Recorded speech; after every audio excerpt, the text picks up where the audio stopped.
Hello, welcome back to the channel. We are here with another video for 1899. Yes, another video. I had no intention of doing another, since I've already done the reaction to the teaser. But many of you have pointed out that, some additional details were released, and so I went ahead and checked those out. And I have to say, I'm obsessed with the photo, with the casting photo that was released. I saw the photo first, and then I went to read the comments that were made in the interview by with Jantje and Baran, and they're just the idea of what they're going for with this project just intrigued me, and I went back to the photo again, and just saw things that I didn't pick up on before. So then I went and read the synopsis, and then I came back to the photo, and um, the photo is just so telling. Let me just quickly read the synopsis. The original series revolves around a migrant steamship heading west to leave the old continent from London to New York. The passengers, a mixed bag of European origins, are united by their hopes and dreams for the new century and their future abroad. When they discover another migrant ship adrift on open sea, their journey takes an unexpected turn.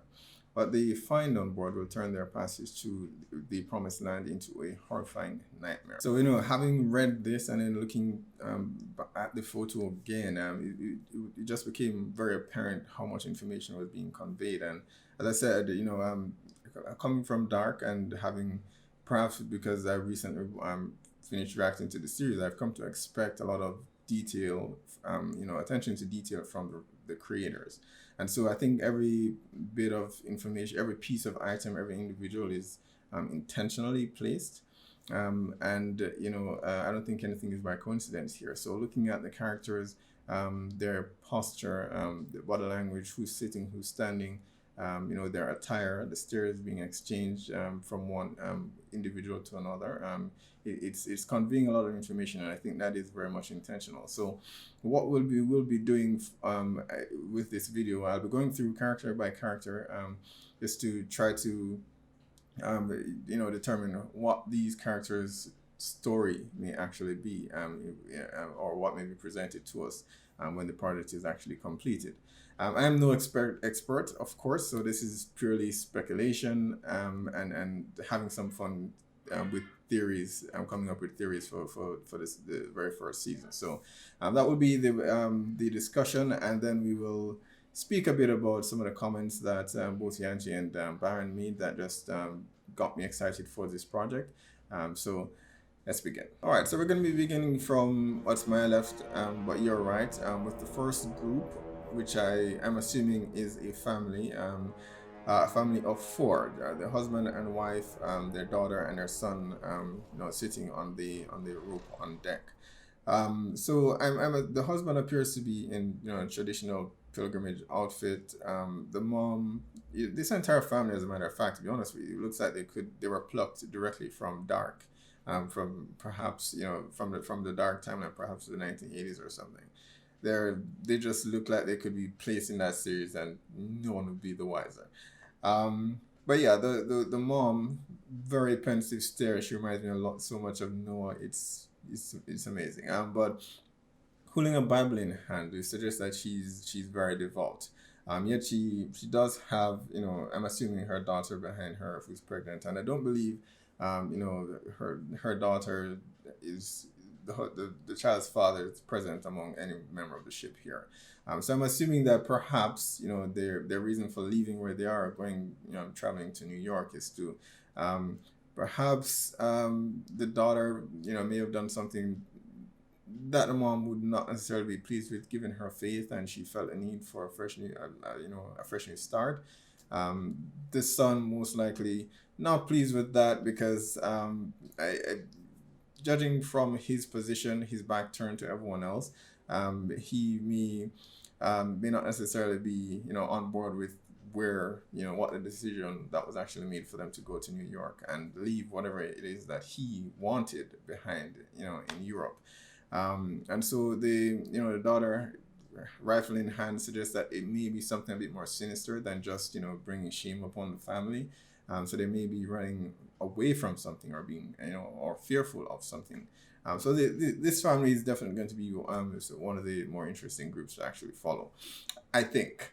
Now moving on to the next group is, the woman, a very beautiful woman in the green dress, with some other, the gentleman directly, standing directly next to her. Now, what was interesting about this character, and I will say, I think there are going to be two very interesting characters here because, or at least for me personally, from what I can tell from this photo, in that where they're situated, it's out of place, and that tells me that these are going to be two very complex characters. So the woman in green is one, and one of the reasons, as I mentioned earlier at the very beginning, is as far as the social standing goes, the only two individuals that are actually sitting are this woman in the green dress and a gentleman to the far right in the beige, the tan suit. So it's very interesting that this was this is 1899, of course. While women held some power, I think at that time, I think with their power, it was most effective when it was least perceived. But at the same time, she's not very conservative with it. She's wearing a very bright green dress, very elegant dress, very loud, um, very telling that she wants to be seen. She believes she should be seen. So she's just one of the characters that struck me as odd because of where she was, because she's sitting and where she's positioned, being to the very left, whereas those to the very right, you get the impression that those are the members from elite families or higher standing versus those that are on the immediate left that are not, the working class and so on. So her sitting there, her position, her demeanor, her dress, everything is just very, very interesting to me. And so I'm curious to see how or what role this character actually plays. I think she's going to be one of the more appealing characters or more interesting characters. A gentleman standing next to her, not in similar attire, just brooding there. I'm assuming he's not her husband, not her partner, but he's traveling with her, perhaps to provide security or observation or something, whatever her agenda may actually be. But I don't believe he's her husband, but I do believe those two are traveling together. So those two, or the woman in particular, is very, very interesting to me. So I'm curious to see how that plays out. All right, so moving on. The other group, and I'm going to put these three together, and that would be the engine room worker. That's a gentleman with the shovel on his back, covered in suit. I think he more than likely is a member of the crew, but not solely, right? So he's a member of the crew, but I do feel he has some connection with the other two that he's standing, between. So the woman on the left of him, or the right of him, appears to be a geisha. Now, traditionally, she's a performer, but she's traveling from Europe to the United States. I don't believe she's traveling alone, so I think the woman that's to the left of the engine worker, I think she is perhaps her tutor or mentor, but she's traveling with her. Now the gentleman is giving a very a very pensive stare to the woman directly to his left, and I think that has to do with the performer. Now, this is pure speculation, of course, but I do think that there is some, perhaps there may be some romantic involvement between him and the geisha. Of course, the woman would not necessarily approve, but he's a member of the crew, so I'm not sure how he would be familiar with this individual, or whether it's a case where, as they're on this journey, traveling days and weeks, that he may become close with the performer, and the woman traveling with her, of course, does not approve, for various reasons. Even again, we have to keep the timeline in mind. It's 1899, and I don't think she would approve of her, getting romantically involved with someone who works on a ship versus where they're headed, where the intention is to perhaps find hopes that would give them a better life, and that's just not what you're gonna find with someone who lives on a ship every day. So that those three are going to be quite interesting as well. Now, moving to the center of the photo, of course, a familiar face in Andre Peachman from Dark. Absolutely loved him from the photo. No, from Dark. These are the only two actors that I'm familiar with actually. So Andre, I've never seen him in anything beyond Dark, but from what I have seen in Dark, I absolutely love his performance there. He, I don't know, he has such raw emotion in his performance that is tough to turn away, and I just love him. I think he's a fantastic actor just from that one role, and seeing where I'm not sure. It's interesting because looking at both the character that he played in Dark and the younger character that for Jonas in the series, they shared some. I wonder whether they decided to mimic each other, some character traits from the other, because they just seem so familiar. As the show progresses, you see similar mannerisms and so on that they shared. So I do wonder if one, mirrored the other to ensure that the characters are somewhat aligned. But whatever the case is, he was fantastic there. I imagine he'll be fantastic here as well. The character or the actress next to him, Emily Beecham, I know her from one series as well, which is Into the Badlands. A very interesting series. If you've not watched it, if you're into that sort of stuff, I do suggest checking it out. Into the Badlands. It's a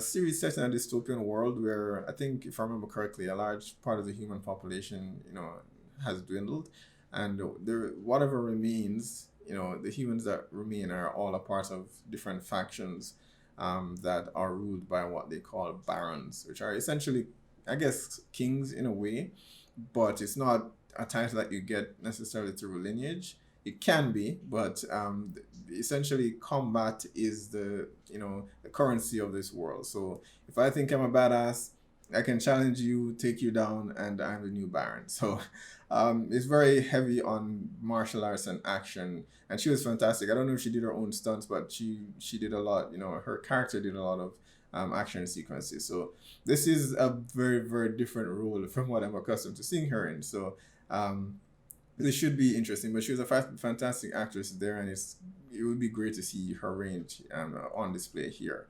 Now, for Andre's character, I imagine he's the captain, judging from his attire.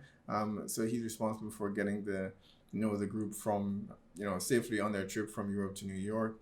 And I'm not sure what her role is. It could be that she's his wife accompanying him, or perhaps she's just someone else who's in his employ on the ship. She works on the ship. But clearly these two work closely together. Whatever the situation may actually be, whatever her position or his is, they certainly work together in some capacity here on the ship. Um, Going further left, is the only gentleman of color here, which is the other character that I said I think would be the most interesting, in addition to the woman in the green dress. Now, the reason why I say this is because, again, similar to the woman in the green dress, is his positioning. Again, this is 1899. Slavery was only abolished not so long ago. And so his positioning on, to the far right with those that appear to be in the elite class seems very unlikely. So his positioning here is the reverse of the woman in the green dress, but and so that makes his character to me seem to appear to be, it may be one of the more interesting characters to follow in the series. His journey also is an interesting one because as you know, and I'm only working from memory, so I could be wrong on the dates, and you can correct me if I'm wrong there. But slavery was abolished in Europe first, but it was only abolished, I think maybe a decade or so later in the United States. And what that tells me is that conditions in the United States for persons of color at this point in time are likely to be far worse than it is in Europe. Yet he's leaving Europe to go to the United States. And so I think Europe abolished slavery in 1833, somewhere there, and the U.S. didn't until maybe the 1860s, so more than a decade, perhaps the 1860s, or somewhere there. But the point being, why leave, no, perhaps notably less worse situation to one that may be far worse in the United States. And so that makes his character just very interesting to me to see whether it's a situation where he's the few one of the few who's simultaneously running away from something and running towards something else, but his destination, is in conflict with that. And so it's going to be interesting to see how, what role he's actually playing here. Now, in addition to that, um, the two characters, to his right, there's another gentleman and then there's a woman, in the white dress. Now, the bypassing the gentleman because he appears to be looking directly at, the guy in the beige suit. But the woman next to him, however, she appears to be exchanging stares with the other guy. So I'm curious to know whether there is some romantic involvement there, which would be frowned upon again given the time period that we're actually in. But her stare appears to be, directed at him, and so it doesn't appear to be one of malice or ill contempt or anything to that extent. She appears genuinely interested, judging from from her stare. So I'm curious to know more about his story and her story and how they intertwine. The gentleman standing between them, now he appears to be just looking directly at the guy in the chair, and they're. I'm not sure. Is there a possibility whether they could be related? But definitely the one in the chair. He appears to be, the member of the highest member of the social standing here on the ship. So I don't know if it's a situation where he's procured, or has some sort of arrangement with the captain, but he's definitely going to be someone to look out for. Oh, in addition to the tall gentleman that's staring at the guy in the beige suit, there's the other guy directly to his right, who appears to be a man of the cloth, a priest. At least I'm assuming so based on his attire.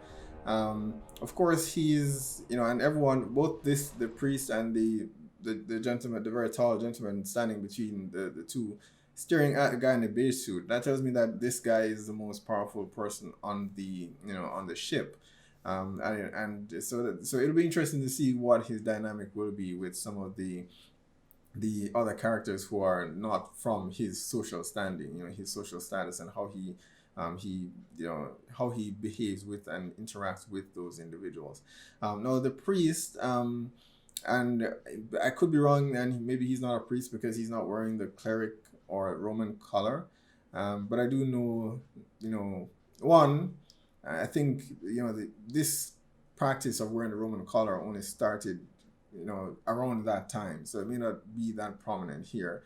And two, I know that some priests who haven't been ordained may not wear that Roman collar. So he could be a priest and he's just not ordained, and for other reasons he's not wearing the collar. And they do take it off from time to time, for specific occasions, So, but for the time being, I'm going to assume that that's what he is.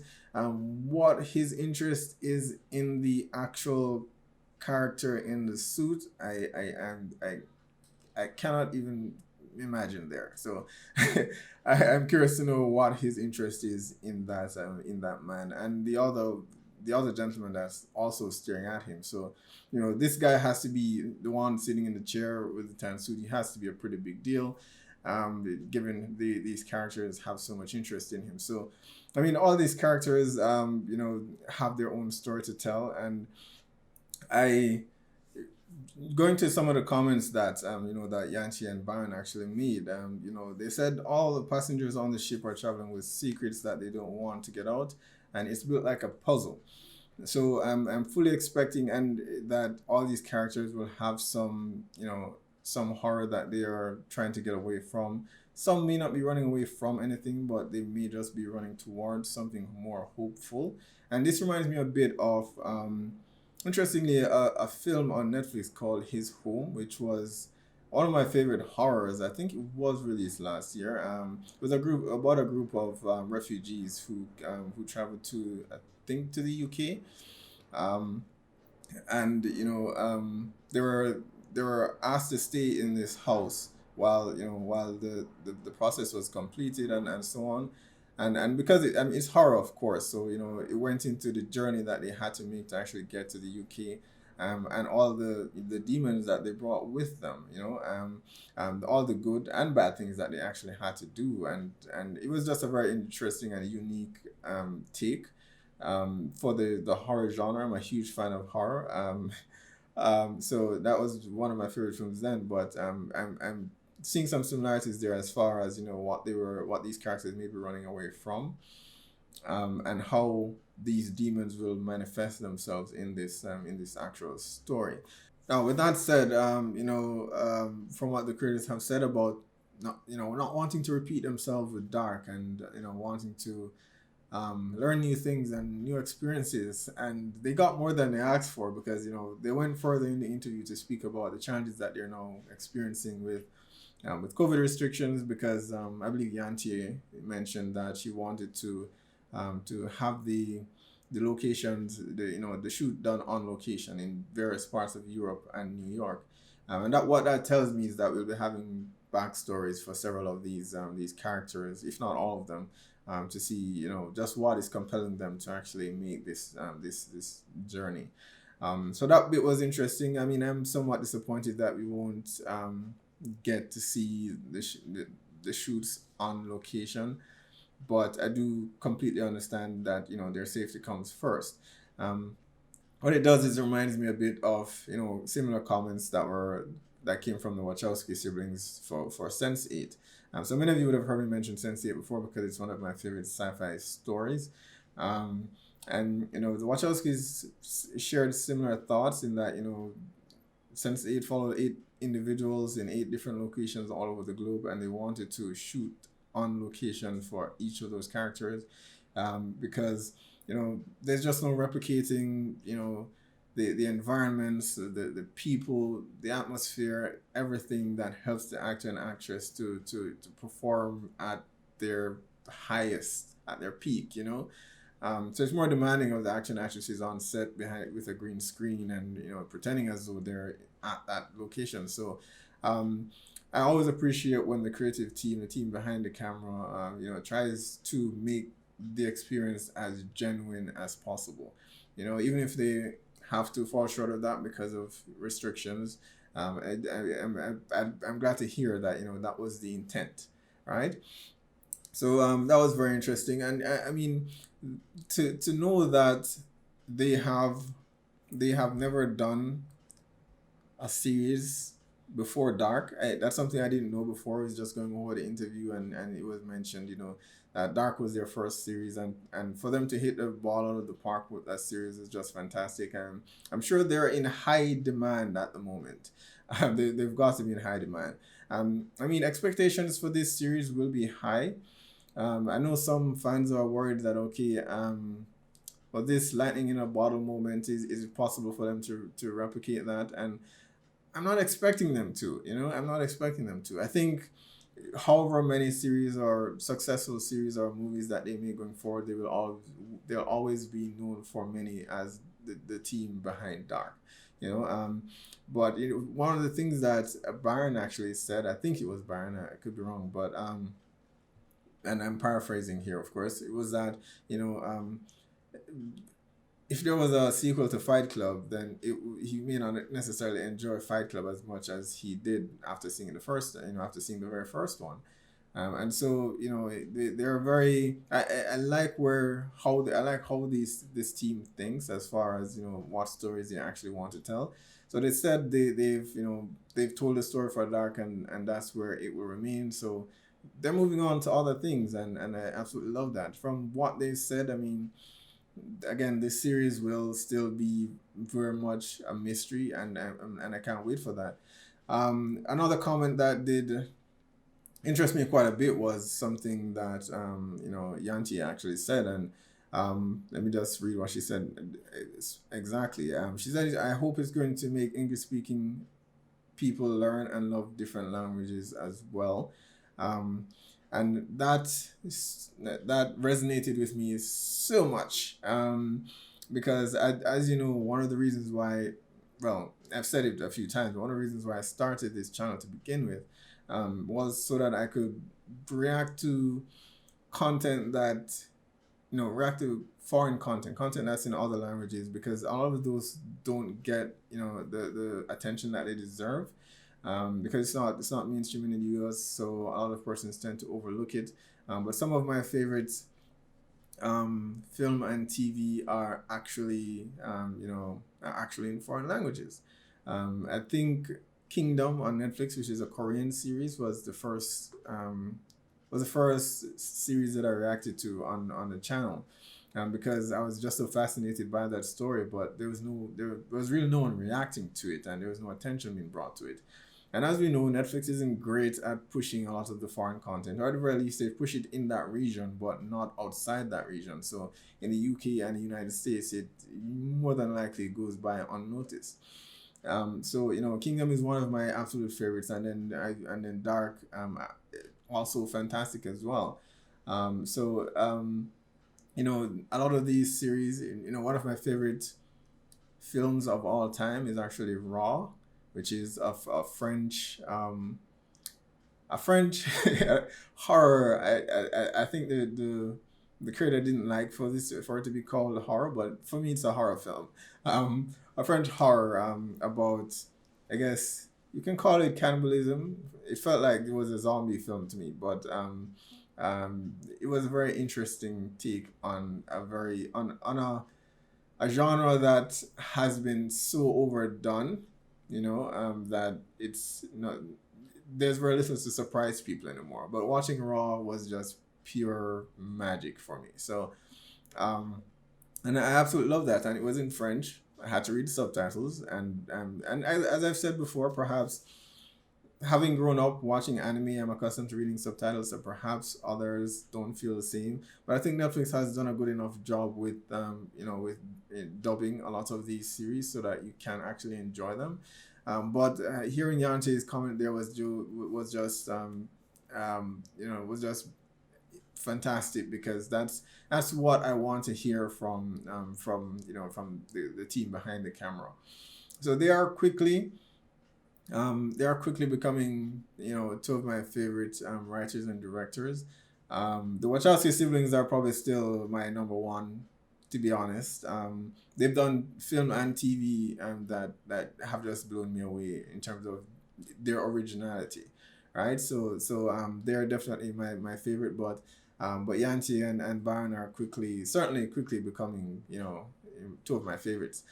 But they did mention, and since we're on the topic of language, because initially when I heard about the series, um, I was told that it was going to be purely in English, and I was so disappointed with that. I think I mentioned it in the teaser, the reaction that I had, that okay, this is going to be in English. Damn it, why is it not in another language? But many of you, thank you, Fracking Toaster, for pointing out to me that, that they will be speaking English, but all these characters will be from varying backgrounds, and so they will be using they will be speaking their native language, and most likely, I would assume, I think perhaps, and this is just my assumption here, would be that the captain and just perhaps the woman beside him, will be the two that speak English, to a larger extent than everyone else on the ship. He's a captain, which means he's traveled with persons from different backgrounds, so he may have picked that up. We know he speaks English, but I mean the character himself. So he, more than anyone else, is most likely able to convey what the other persons are actually saying. So it makes for a very interesting dynamic, with him at the center, and conveying the everyone else's feelings from one person to the other. So it's going to be very interesting. Jantje spoke about it a bit, as far as having a lot of translators on set, and her enjoyment in experiencing these different persons, these different cultures, different languages, that just gives me hope for filmmakers and writers and directors. And as she said, the barrier that used to be there, where people didn't want to read subtitles, has changed. And there's just so much to discover out there apart from US and UK content, and it's great to hear different voices. And that I don't know, I love this team. I absolutely love this team. I wish we had more talent that's focused on telling their story. One of the things I appreciated that they did with Dark was keeping it to 3 seasons, and I think they spoke a bit about it in their interview as well. And that they told a story that they wanted to tell, and that was it. But I feel, other, I won't call names, but other directors and writers who are more interested in, what as much as they can obtain from the project, and they'll stretch that story for 6, 7, 8, or 9 seasons. And I think sometimes it's important to say no, even if the studio asked for more. And I have no doubt that Netflix asked the team for another season or two, because that's what they will do. They're a studio. They're there to to make decisions that will compensate their investors. So more than likely Netflix asks them for another 1 or 2 seasons for Dark, and they very likely said no. And that sometimes needs to be the answer. This is the story that I want to tell, and I've told it. And for them to say that to Netflix, given that this was their first TV project, if it didn't do well, that may have not worked out too great for them, but they had a story they wanted to tell. They stuck to their decision, and it worked out beautifully for them. So that I want to see more stories like that. I want to see, I want to hear more discussions like that. The creative team, the writing team, who's actually, they're actually passionate about what they are doing, and it's more about telling the story than it is, what benefits you may obtain from it. So I'm very much looking forward to this, guys. I've got to see. It's another year. It's a year away, a year or more away, I should say. It's more than a year away. More than likely, yes. So there's gonna be some time, but as more information crops up, I will do my best to try to cover that, because I'm just fascinated by the stories. As you know, I'm fascinated by other languages, and I do need to learn a bit more, because I'm not multilingual. I'm not even bilingual, to be honest. But I've had 2 languages that I've wanted to learn, but life just keeps screwing with my plans. And that's German and Japanese. Not because I watched Dark. I actually wanted to learn German before. Japanese I did start, and then things got in the way, and I haven't picked it back up. But those are the 2 languages that, for me personally, I'm looking forward to learning. And hopefully, as I watch this series, and I'll rediscover my love for the languages enough to get back on track with my lessons and so on. So that's one of the more interesting things that I want to see, is how language is actually used in this series. So I cannot wait, guys. Be sure to post down below, let me know what your thoughts and theories are. And I'm interested to know if I imagine from many of the Dark users that many of you are bilingual, but if you aren't, what languages are there that you are most interested in exploring or learning on your own, if that's what you desire? I'm curious to know what language interests you. I imagine we will be hearing a lot of them in this series. So just post down below, let me know what languages would you opt to learn if you're given a chance. So be sure to hit like and subscribe, guys, and I will see you for the next one.